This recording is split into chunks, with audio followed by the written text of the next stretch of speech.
I'm Matthew Woods, host of Leading Out of the Woods, a part of the Education Podcast Network, just like the show you are listening to now. Shows on the network are individually owned, and opinions expressed may not reflect others. Find other interesting education podcasts at edupodcastnetwork.com.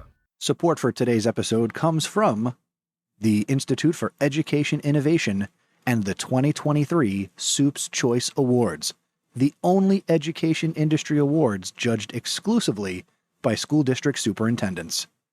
Coming up on episode 232 of the House of EdTech podcast, I have got an EdTech recommendation that is going to blow your mind, and it leverages artificial intelligence to, surprise, make your life easier. And I've got a great conversation that I had with Debbie Tannenbaum as we get sticky with learning and talk about techie notes. Let's strike up the band.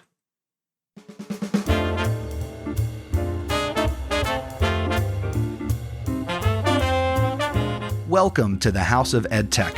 My name is Chris Nessie. The House of EdTech launched in 2014, giving me the opportunity to speak with teachers, leaders, and creators so you can more effectively integrate technology, strengthen your pedagogy, and have more confidence in your classroom and school so you can make an impact. Get involved with the podcast by visiting my website, chrisnessie.com. Using technology isn't difficult, and this is where it begins. This is the House of EdTech. And summer rolls on, although it feels like it's getting ready to come to a screeching halt as I record and release this episode of the podcast. If you are a new listener, welcome aboard. If you're a returning listener, welcome back.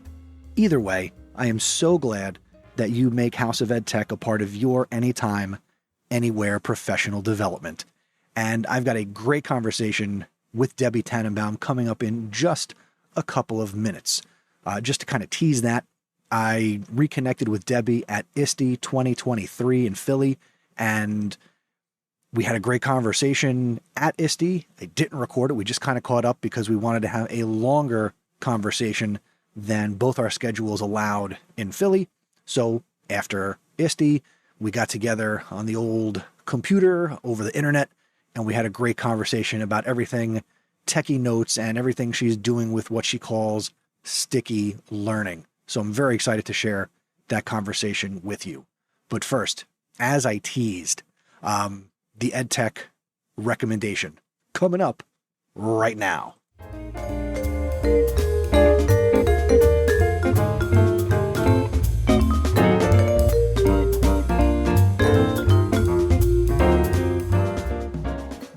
So what I want to recommend to you today is, well, actually, before I tell you, raise your hand if you use any of the following: Kahoot, Quizzes, Gimkit, Canvas, Blookit, yes, I say Blookit, Moodle, Schoology, Google Slides, Google Forms, Quizlet.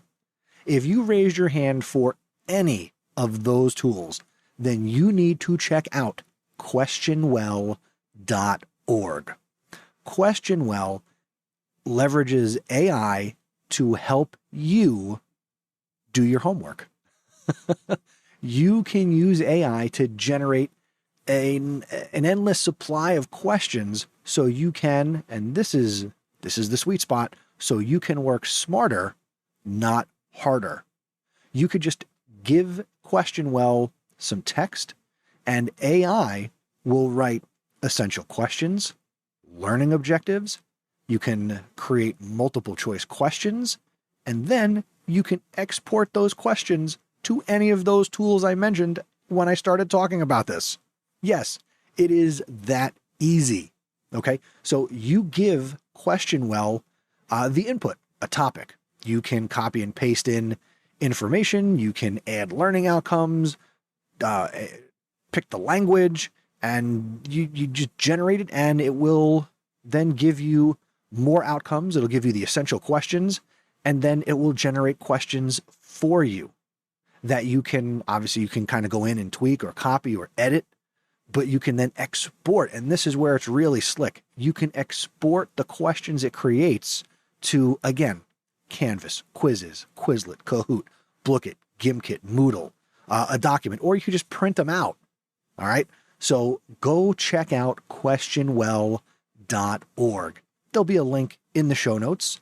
You can go to chrisnessy.com/232, or they are a swipe or a tap away in the app you're listening in right now. And if you do use it, you could tweet a thank you to me. And if you have tried it or checked this out already, let's have a conversation. Let me know what you think. Very excited to get into this. Again, I'm finding this here in the summer, so I don't have anybody to teach right now. But as I get ready to go back to school, this is definitely going to be a really cool tool that I will definitely be using. And I will report back on it as soon as I give it a try. And let me know if you've done that already. And that's my EdTech recommendation.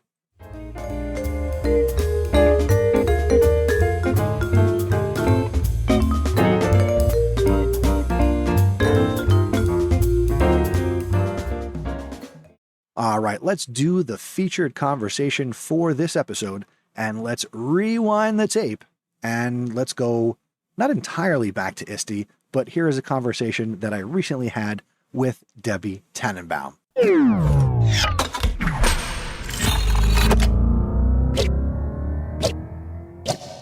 I am very excited to be bringing onto the show Debbie Tannenbaum, who I have been connected with on Twitter and social media for many years, and we've interacted on Twitter chats, and we, I think, finally got to meet for the first time at ISTE 2023, but she'll correct me if we've met in person prior to that.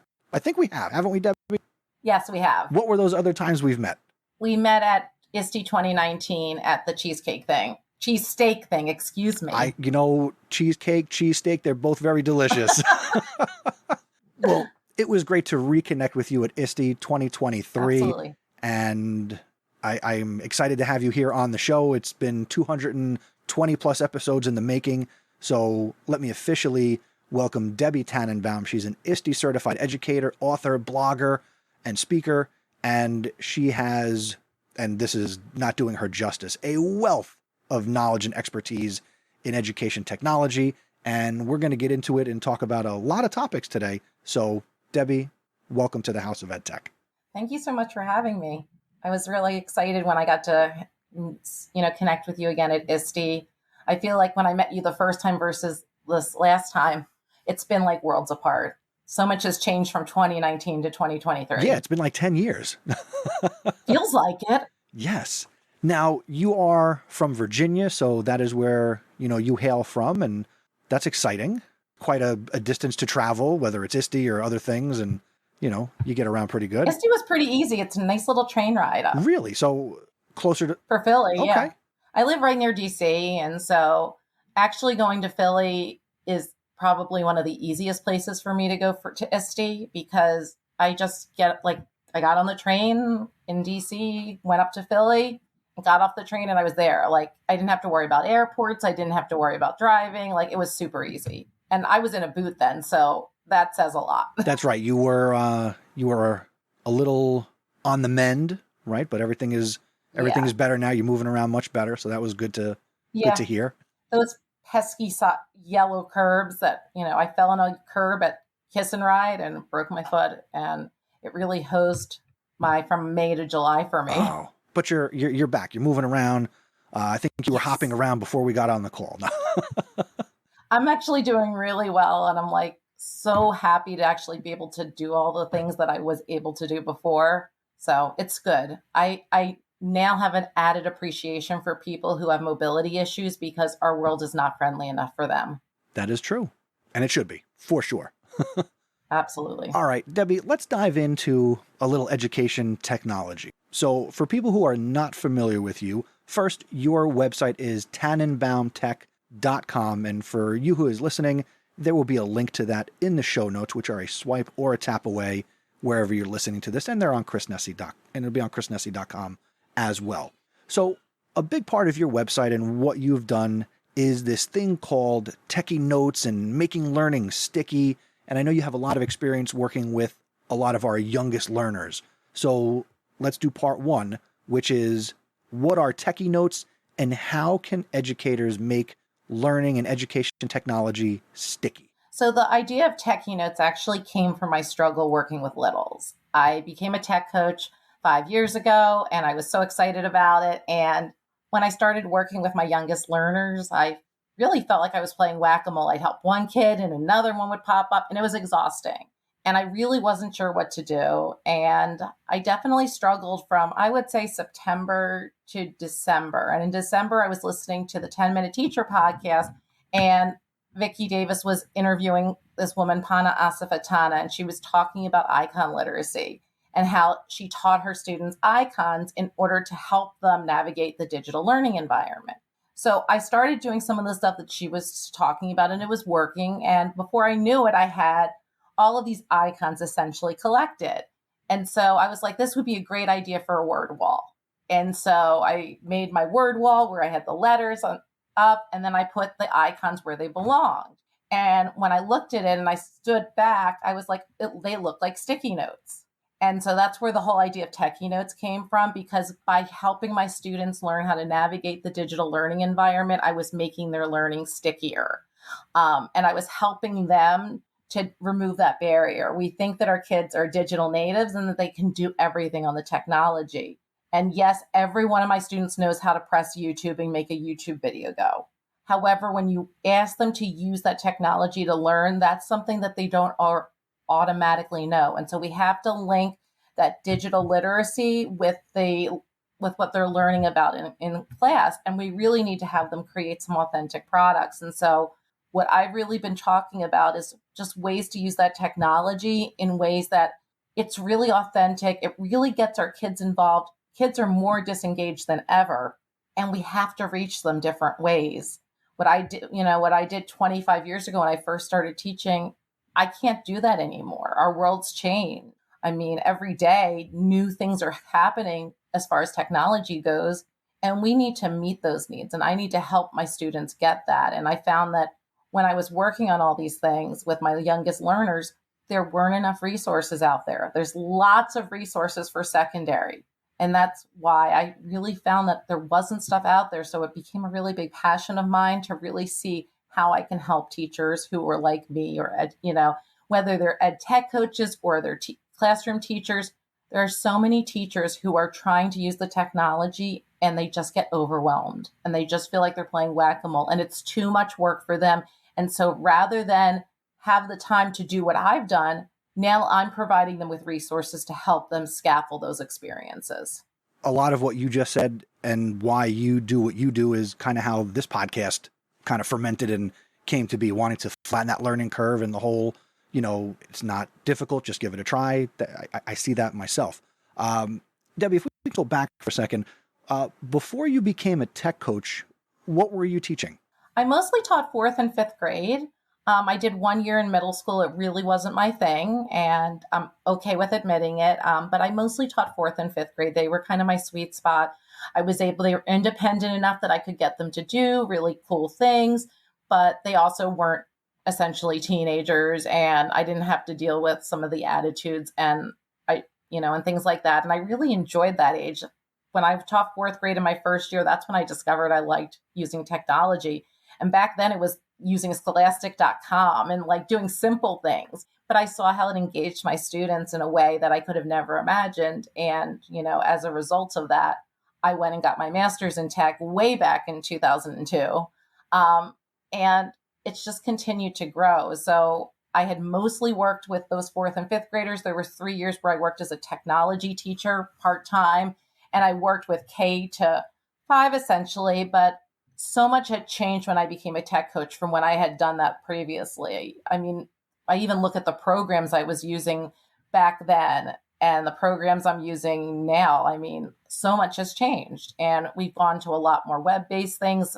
Back then, that wasn't the case. All the applications were on the devices, and we had, desktops. We didn't have the laptops. So much has changed. But on the other hand, what I was doing back then, I'm still trying to do now. I'm still trying to find ways to help my kids learn in new and innovative ways.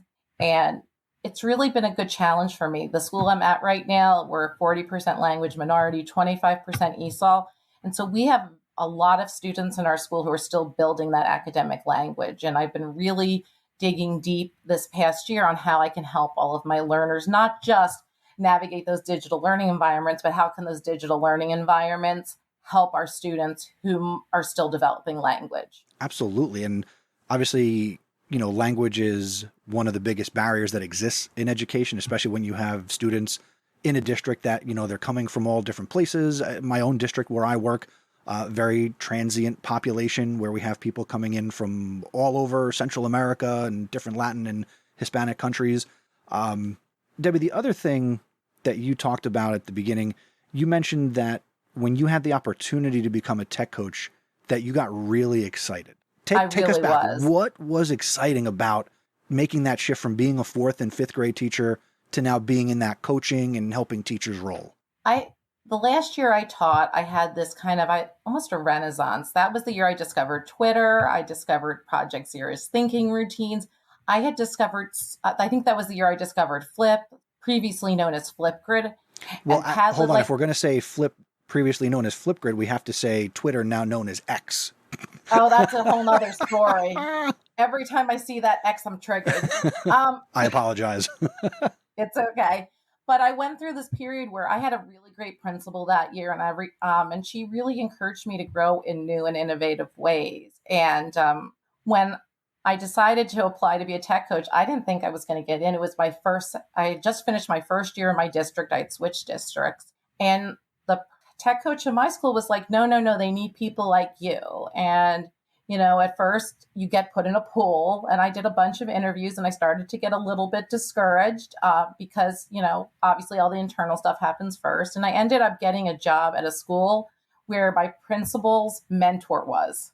So my principal's mentor, that's the school I ended up working in. And so it was really exciting. It was only a couple, a mile or two down the road, but I was so excited about getting to really work with my teachers and really making that difference. And I knew how hard it was even back then to be a teacher, and I wanted to help others. The technologies always come really easily to me, and I wanted to help others find ways to really engage. And that first year, I was also really big on trying to make sure that I got my teachers connected with social media, that I got them connected with each other, that I built this community so that if one of my teachers was in one part of the building and another teacher was in another part of the building, they would follow each other and they could learn about what each other was doing, even if they didn't have a chance to visit each other's classrooms. So that was really important to me as I became a tech coach. And I just saw all this opportunity. I grew so much that year between joining my district and becoming a tech coach. And I was just eager for everything. And the excitement of being able to help other people with that was just, it was just amazing. And I still love that every day that I get a chance to help, the teachers at my school do things that they would be afraid to do without me. A lot of times we're afraid to take risks unless somebody's kind of holding our hand a little bit. And I feel like by me being there, I'm helping those teachers be risk takers. And when their students see their teachers being risk takers, then they're more risk takers. And we're building this culture of we're taking risks so that we can better, show our understanding of things. And to me, as I just finished my ISTE certification this February, it kind of hit me the power that we have with some of these experiences. And a lot of times our teachers don't understand that. They don't have time to do ISTE certification. I barely had time for it, but I made time for it.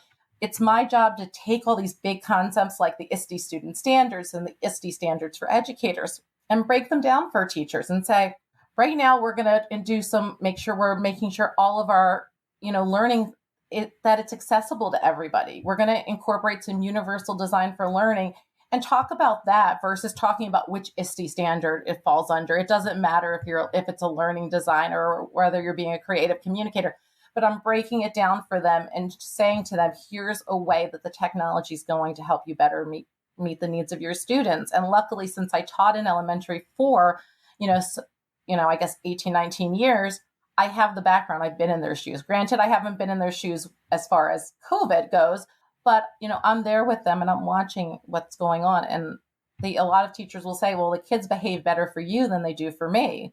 And I'm like, well, you need to engage them. Our kids are used to a lot of, they're getting a lot of dopamine. A lot of stimulation. a lot of stimulation. And our goal is that we have to find ways to engage them to really make sure that they want to do that. No kid wants to do a worksheet.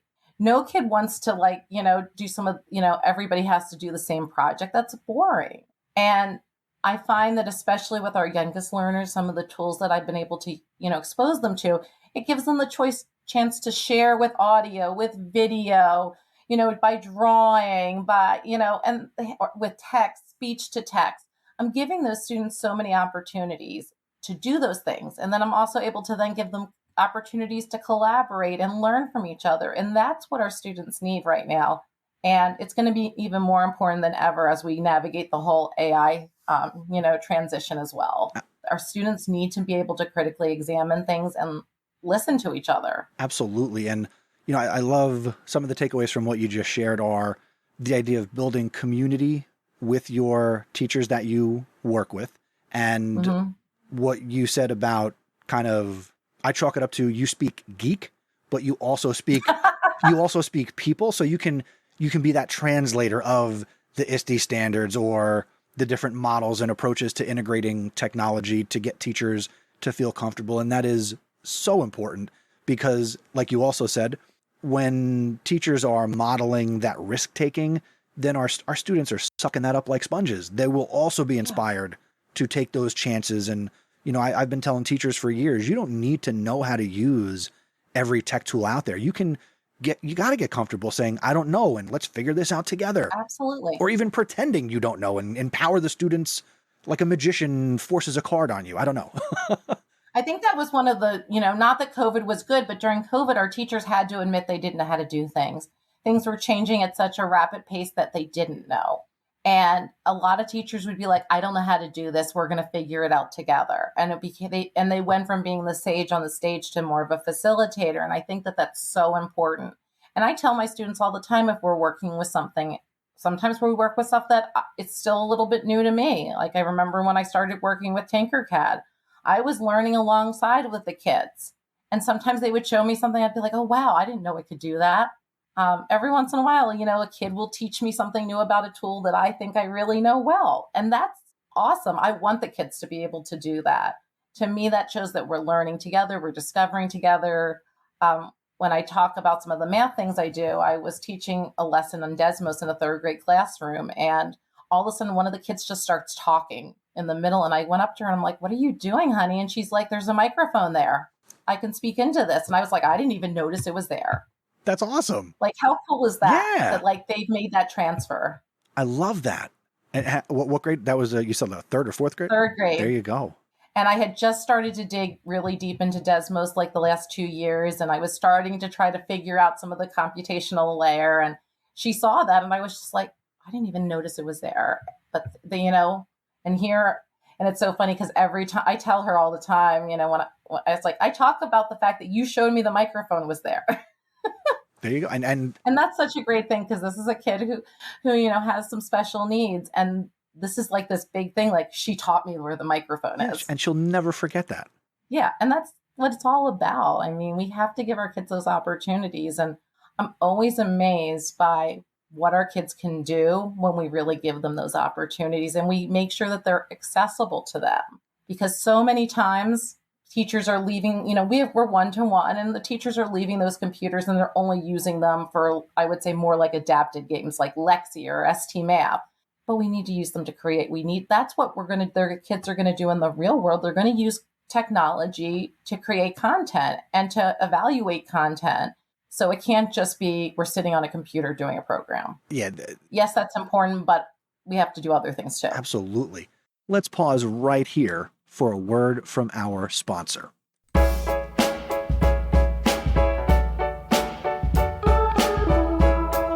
For the last month, actually more than a month, I've been talking about the Supes Choice Awards, which again are the education industry's awards that are judged exclusively by school district superintendents. Now, the deadline to enter was August 24th, but the reason I'm talking about it today is because once you get nominated for an award, you've got the potential to win an award. And coming up in December, are the 2023 Supes Choice Awards. As I'm recording this, we are 102 days away from the Supes Choice Awards, and you can purchase tickets for the Supes Choice Awards that will take place on Friday, December 8th, 2023 at the Kimpton Aventi Hotel on 6th Avenue in New York City. And as I'm recording this, I am hoping to be there and play some role, meet some people, make some friends, shake hands, and have a great night. And I want you to consider doing the same and attend the 2023 Supes Choice Awards Gala and join the Institute for Education Innovation for a memorable evening of recognition and inspiration. I'll have a link to their Eventbrite page where you can go and purchase tickets. They're in the show notes. Swipe or a tap away, and I hope to see you at the 2023 Supes Choice Awards Gala. Thank you to the Institute for Education Innovation for supporting the podcast, and now let's get back to the conversation.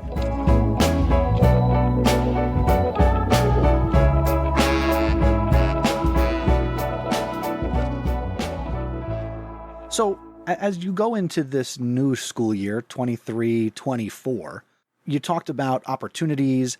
So when you think about the youngest learners, what are some of your favorite tools that work really well with our young learners that teachers can feel comfortable using?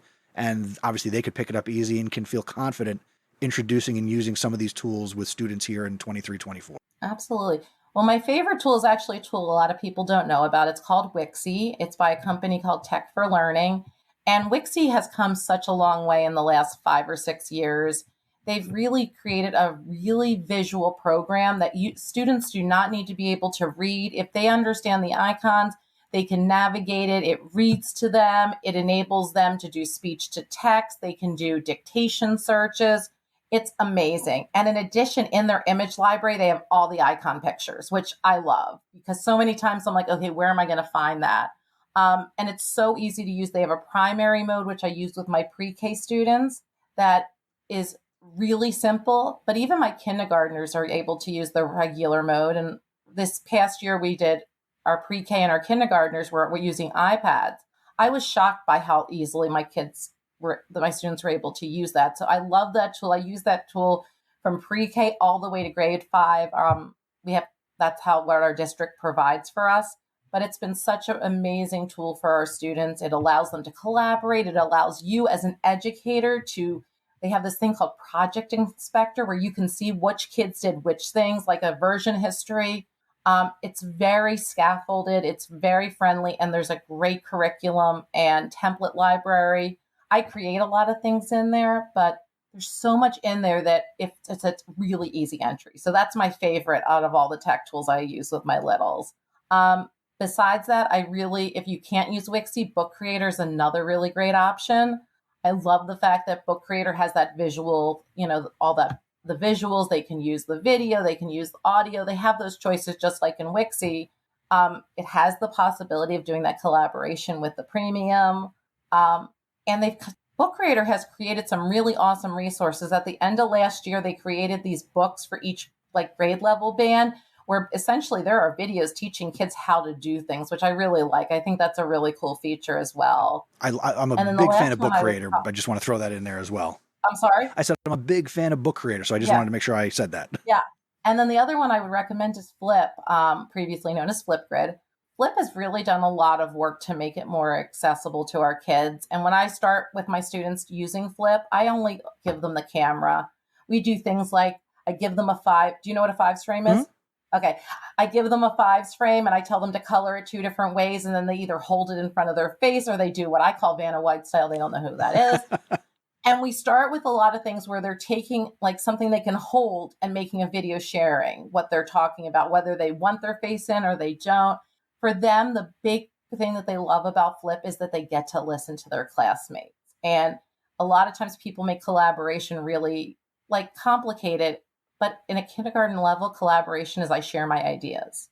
I don't have them respond to each other's ideas right away. I just want them to listen to each other. And honestly, they're used to doing everything for the teacher. So this is so exciting.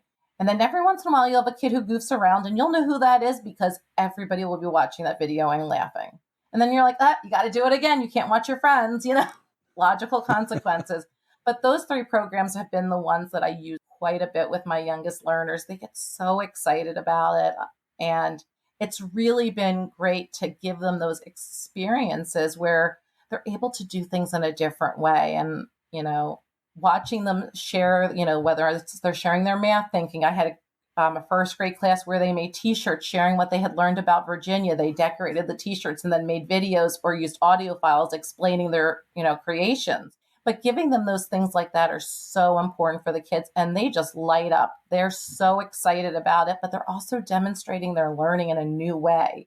They're taking what they've learned and synthesized it and not just regurgitating it. And so those are 3 programs that I think are really great for that. I love it. So much there. So you who's listening, hopefully you're taking notes. Otherwise, make sure you check the show notes or go back and listen to it again.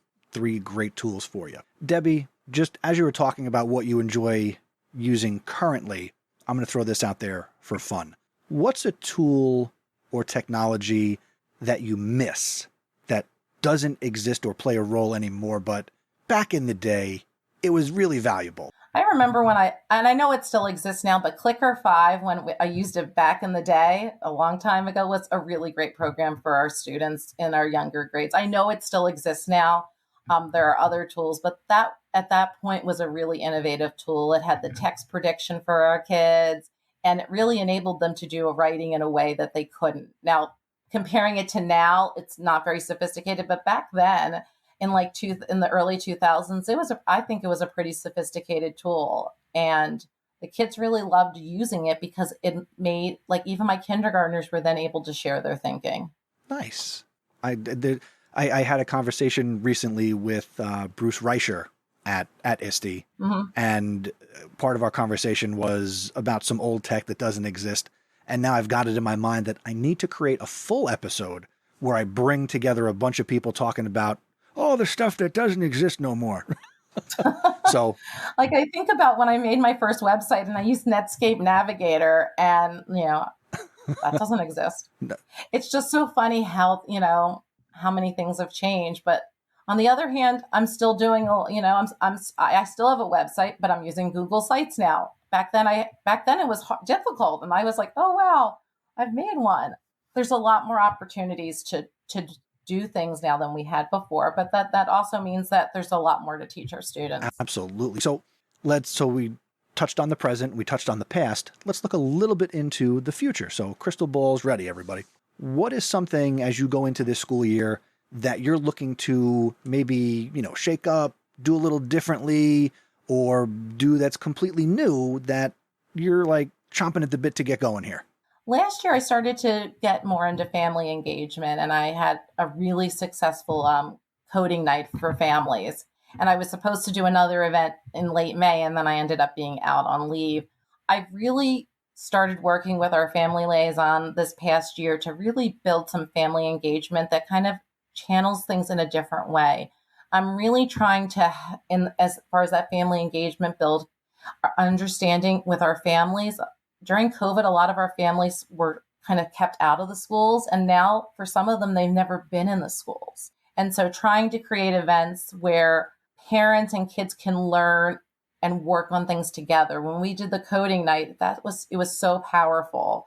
Parents and kids were, working together to pair a program and do hour of code challenges. Nothing fancy, but they were working together. Parents were like, I didn't know my kids could do this.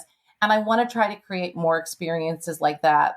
In May, what I was trying to do was we were going to talk about media balance, having one program for the children, one program for the adults, and then bringing them together, one night in English, one night in Spanish.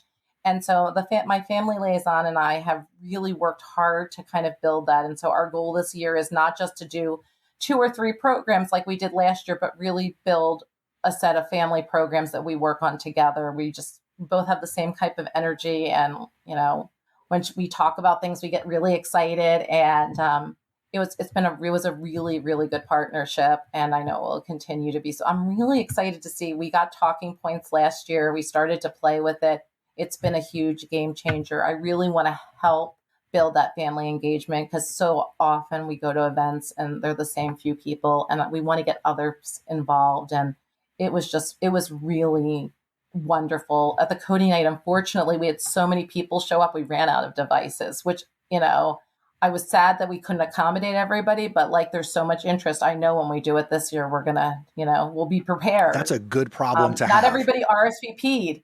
So we weren't, people just showed up and they were like, we want to do this. And I'm like, that's great. But it was magical. Like my principal and assistant principals were there, and a whole bunch of teachers came, and just watching it, like kids, parents with their arms over their kids and they're coding together. Just thinking about it chokes me up. But I want to try to provide some more experiences like that. Family engagement has, really been a big focus for me this past year, and so I want to see if we can develop a whole year of programming, the impact it can have. I love all of that, and you mentioned talking points. I've talked about it here on the show before. I use it in my district. They have that for us, and it's certainly a game changer for communicating with families and getting families to feel more involved. And at the high school, and I love the fact that it's an opt-out versus an opt-in. We had been using Remind, but one of the issues when you have an opt-in is that parents have to sometimes it can be complicated for them to get into these things. The thing I love about talking points is that it's integrated with our student information system. Parents can use it right away. It allows you to save templates. Because I was new to my school last year, I didn't have a Remind set up, and I see everybody. So I just ended up using talking points, and I couldn't get over how happy families were to have more of an idea of what was going on with their students. So many times there were things like, our parent information system where there was no entry, but with talking points, it's a simple entry. They're getting a message either on email or text, and it's just there for them. I love it. I love it. I love it. So we've talked a lot about things that you're doing with the sticky notes and what you're doing for teachers and what you do for students. I want to finish this conversation by digging a little deeper and exploring how you, Debbie, what are you learning and improving and trying to grow in for yourself as a tech coach, as an educator? What's on your plate for your learning? Well, last year I spent most of my year working on my ISTE certification, but this year I've been really trying to dig deeper into the ideas of AI and how I can use AI to help my teachers and lighten their, workload.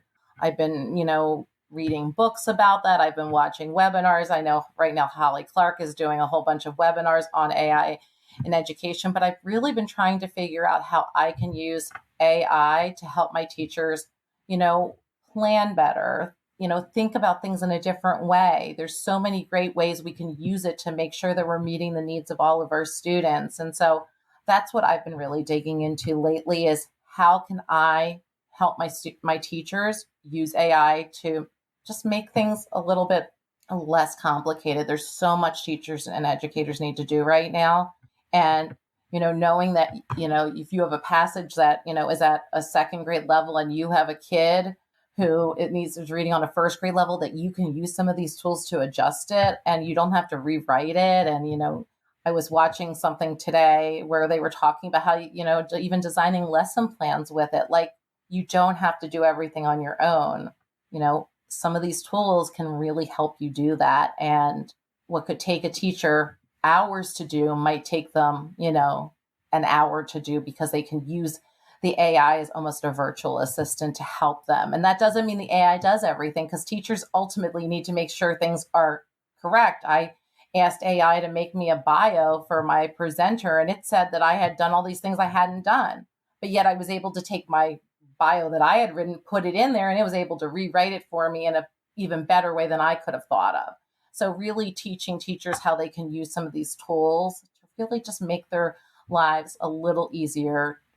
There's just so much that teachers are being asked to do. I'm not sure what it's like where you are, but right now my teachers are being asked to learn the science of reading, and we have a new assessment system that they have to learn this year. So every year there's things that they have to, essentially learn new. Let's see if we can take some of the things that they're already they already have, and give them ways to, look at them in a different way, to take maybe your lesson plan from last year and look at it and say, is there another way I could do this?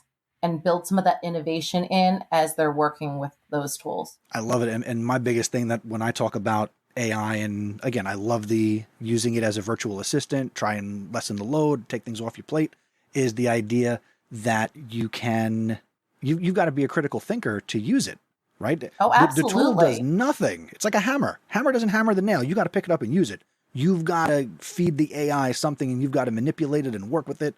And you talked about, doing lesson plans.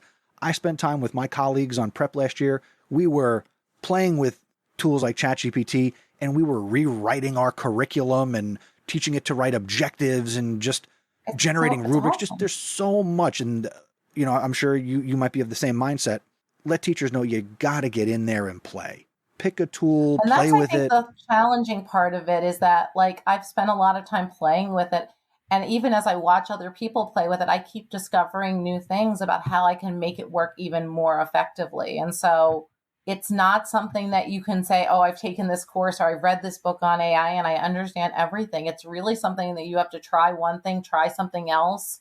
Even my youngest is going to be a senior in high school. I was trying to find information about college programs with her, with it. And obviously knowing that ChatGPT, the free version, the data set doesn't go as far, but I was, there's so many ways that we can use it. I think about when we started with Ask Jeeves or Google initially, and how people thought that was kind of like cheating, but like, that's part of our lives now. We have to know how to use the resources at our disposal to do the things we need to do. And I think if students in my district aren't allowed to use those tools, like as far as ChatGPT, obviously, like, tools like Canva we have access to and other things that have AI included, but we are getting our kids to think about things in a different way. And before the kids can do it, the teachers need to stop being afraid of it. I was talking to a teacher today and she's like, I said, oh yeah, I want to talk to you guys more about AI. And she goes, oh, AI, and I was like, we're going to talk about how AI can help you. And she's like, AI can help me. And I was explaining some examples to her and she says, I had no idea. And that's what we kind of have to, work on, is talking about how we can use these tools to help teachers. Just show them the value. That's all you have to do. Because teachers don't know. And there's a lot of fear in AI. And I understand the fear, but there's a lot of ways it can help us. And we have to kind of approach that. How can it help us? And then how else do we need to be a little wary? It's not a solution for everything, but, definitely something that teachers need to learn more about. And, there's so many great ways of using it. Absolutely. Debbie, I feel like I ran you through some type of podcast obstacle course. We touched on... How did I do? I think you did great. You made great time. And although time is not a factor for sure, because it's a podcast, right? It's not live. Who cares? Yeah, absolutely. But I want to say thank you for making time to have this conversation. And I apologize that it took 200 plus episodes to get you on the show, but I know I want to bring you back and continue to learn with you and from you. And of course, share your knowledge with as many people that I can get to listen to this. For somebody who wants to connect with you, obviously we want to send them to your website, tannenbaumtech.com. But what are some of the other ways that someone who's listening can reach out and connect with you? And my email is debbie@tannenbaumtech.com. So that's super easy. I'm on, I guess, X, previously known as Twitter. I'm also on Instagram. I'm on LinkedIn. I have a Facebook group. What about Threads? Don't forget Threads. I'm on Threads too. Excellent. I was like doing something tonight and I was like, I need to post that on Threads. And I was like, wait a minute, Threads is only on our devices. So I'm like, okay, I got it. Like, sometimes when I'm on type on the computer using some of the other ones, I'm just like copying and pasting. I was like, there has to be a way to make Threads work easier. But yeah, I do a lot of that. I tried TikTok. It really wasn't my thing, but I do have an account. But my goal is and I have a mailing list that is linked on my website. My goal is I just want to help educators make this a little less hard. And I know that resonates with you. It's not about doing everything. It's about finding a tool that really works for you, getting really good at it, helping your students to understand that. And then when you feel comfortable figuring out, do I need another tool or not? But don't pick a tool that is so overwhelming to you that you feel like you can't start with it. because then you'll build that, confidence. So many of our teachers are like, I'm not good at technology, but yet they have an Apple Watch, they have an iPhone, they have smart TVs. They're using technology all the time. It's just when they're using it with students, they get flustered. And right. It's how do we teach with it? That's the name of the game. Right. And it's how we teach with it. One of my friends in my PLN, Greg Bagby, says our kids might be digital natives, but we have to help them be digital learners. That's what we're trying to help our kids do, because we don't know what they're going to need to do when the kids who are in elementary school now, when they graduate, we don't know what kind of jobs they're going to have, but we do know that they're going to have. Especially with you working with our little learners, who knows what's going to be happening in 15, 16 years. I know. I mean, I think about just, my youngest is graduating high school, and I think about how much has changed since she was in kindergarten. And it's in a lot of ways, just unbelievable. So I can't even imagine what it's going to be like for our kindergartners who are coming in now. I mean, and what they can do by the time, they graduate. Well, at that point in time, I will be, 25 years into doing this podcast and up around 300-400 episodes, and we'll see where we're at. All right. Debbie, I want to thank you again for being here on the House of EdTech. We will have you back, and it has been a pleasure to speak with you. This was really fun. Yes, you put me through an obstacle course, but it was all really, really fun things to discuss. I love it. So you're willing to come back again? Absolutely. Excellent. And next time we won't get cheese steaks. We will get cheesecake together. I